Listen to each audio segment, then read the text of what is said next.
ഈ സീസൺ IPLുമായി ബന്ധപ്പെട്ട് അത്ര ശുഭകരമല്ലാത്ത വാർത്തകൾ തന്നെയാണ് പുറത്തുവരുന്നത്.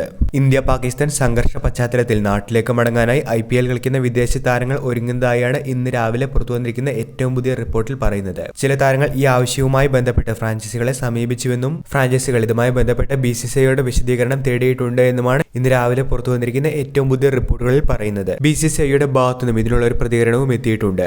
ഈ റിപ്പോർട്ടുകളാണ് വീഡിയോയിലൂടെ നിങ്ങളുമായി പങ്കുവയ്ക്കുന്നത്. വീഡിയോയിലേക്ക് കടക്കും മുൻപ് ഏറ്റവും പുതിയ ക്രിക്കറ്റ് അപ്ഡേറ്റുകൾക്കായി ചാനൽ ഇപ്പോൾ തന്നെ മറക്കാതെ സബ്സ്ക്രൈബ് ചെയ്തു വെച്ചേക്കുക. ഇന്ത്യയും പാകിസ്ഥാനും തമ്മിൽ സംഘർഷം തുടരുന്ന പശ്ചാത്തലത്തിൽ ഇന്ത്യൻ പ്രീമിയർ ലീഗ് മത്സരങ്ങൾ അനിശ്ചിതത്വത്തിലായിരിക്കുകയാണ്. സുരക്ഷാ കാരണങ്ങളാൽ ടൂർണമെന്റ് താൽക്കാലികമായി നിർത്തിവെക്കാനുള്ള സാധ്യതയും ദേശീയ മാധ്യമങ്ങൾ റിപ്പോർട്ട് ചെയ്യുന്നുണ്ട്. ഇന്ത്യൻ ക്രിക്കറ്റ് കൺട്രോൾ ബോർഡ് സാഹചര്യങ്ങൾ നിരീക്ഷിച്ചു വരികയാണ്. പഞ്ചാബ് ഡൽഹി മത്സരം ഉപേക്ഷിച്ചതിന് പിന്നാലെ BCCI അടിയന്തര യോഗം ചേർന്നിരുന്നു. നിലവിലെ സാഹചര്യങ്ങൾ നിരീക്ഷിക്കുന്നുണ്ട് എന്നും ഉചിതമായ തീരുമാനം കൈക്കൊള്ളുമെന്നും IPL ചെയർമാൻ അരുൺ ധുമാൽ വ്യക്തമാക്കിയിട്ടുണ്ട്.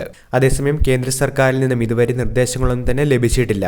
IPLിലെ പഞ്ചാബ് ഡൽഹി ക്യാപിറ്റൽസ് മത്സരം പാതി വഴിയിലായിരുന്നു ഉപേക്ഷിച്ചിരുന്നത്. സ്റ്റേഡിയത്തിന്റെ ഫ്ലഡ് ലൈറ്റ് പ്രവർത്തനരഹിതമായതിന് പിന്നാലെയാണ് മത്സരം ഉപേക്ഷിച്ചതെന്നാണ് ഔദ്യോഗിക വിശദീകരണമെങ്കിലും മുൻകരുതൽ നടപടികളുടെ ഭാഗമായാണ് ഈ മത്സരം റദ്ദാക്കിയതെന്നാണ് അരുൺ ധുമാൽ പ്രതികരിച്ചത്. വിദേശ താരങ്ങൾ നാട്ടിലേക്ക് പോകുന്നതിനായി ശ്രമിക്കുന്ന സാഹചര്യത്തിൽ ഈ IPL ഉപേക്ഷിക്കാതെ മത്സരങ്ങൾ മുൻപോട്ട് കൊണ്ടുപോകാനുള്ള സാധ്യതകളാണ് BCCI പരിശോധിക്കുന്നത്. വിദേശ താരങ്ങളോട് നിലവിൽ ടീമിൽ തുടരാൻ തന്നെയാണ് BCCI അറിയിച്ചിരിക്കുന്നത്. ഇന്ത്യക്ക് പുറത്ത് മറ്റൊരു വേദിയിൽ IPL വീണ്ടും തുടരുന്നതിനെ പറ്റിയുള്ള ആലോചനകൾ നടക്കുന്നുണ്ട് എന്നും BCCIയുടെ ഭാഗത്തുനിന്ന് ഇതുമായി ബന്ധപ്പെട്ട അന്തിമ റിപ്പോർട്ട് ഇന്ന് ഉച്ചയോടുകൂടി എത്തുമെന്നുമാണ് ഏറ്റവും പുതിയ റിപ്പോർട്ടുകളിൽ കാണുന്നത്. വീഡിയോ അവസാനിക്കുന്നു. ഏറ്റവും പുതിയ ക്രിക്കറ്റ് അപ്ഡേറ്റുകൾക്കായി ചാനൽ ഇപ്പോൾ തന്നെ മറക്കാതെ സബ്സ്ക്രൈബ് ചെയ്തു വെച്ചേക്കുക.